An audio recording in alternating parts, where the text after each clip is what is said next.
ఈ గోడలు, ఈ వాల్స్ మనకు మన చరిత్ర, మన పూర్వపు ఆనవాళ్ళు అయితే తెలిపిస్తూ ఉంటాయి. ఇవి మన చరిత్రకు సజీవ సాక్ష్యాలుగా నిలిచిన ఈ గోడల గురించి అయితే తెలుసుకున్నాం. ఈ కోట అంటారు జనరల్ గా మన పల్లెటూర్లలో.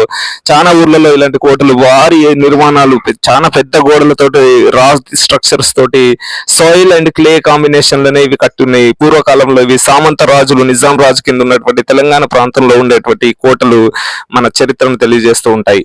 అసలు ఏంటి ఈ కోటలు, ఎందుకు ఇంత పెద్ద ప్రాకారాలు, పెద్ద పెద్ద గోడలు చుట్టూ చాలా విశాలంగా కట్టి ఉన్నాయి. ఏంటంటే 2-3 మీటర్స్ థిక్నెస్ తోటి nearly 40-100 metre height stone structure and soil తోటి నిర్మితమై ఉన్నాయి. ఇవి ఏంటి అంటే, సో ఈ కోట ఎంట్రెన్స్ చూస్తూ ఉంటే ఇవి అద్భుతమైన నిర్మాణాలు.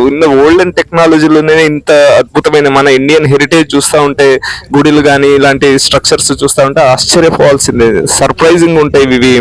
సో ఈ గోడలు, ఈ కోట, ఈ స్ట్రక్చర్స్ ఇవన్నీ చూస్తూ ఉంటాయి. అసలు ఆర్చ్ నిర్మాణాలు అప్పట్లో స్లాబ్, కాంక్రీటింగ్, స్టీల్ ఇవన్నీ టెక్నాలజీ లేనప్పుడే వీళ్ళు ఈ ఆర్చ్లు, ఇవి అద్భుతమైన రూఫ్స్ టెక్నాలజీని ఉపయోగించి స్టోన్ తోటి నిర్మించడం అనేది జరిగింది. సో ఇలాంటి కోటల్ని మనము అబ్జర్వ్ చేస్తూ ఉంటే మనకు అసలు మన చరిత్ర ఎలా ఉంది, అసలు మనం ఎలాంటి పరిస్థితుల్లో బతికినాం, ఇక్కడ ఎలా ఉన్నారు జనాలు, అక్కడ రాజులు ఎలాంటి టెక్నాలజీ యూజ్ చేసి ఇలాంటి నిర్మాణాలు అయితే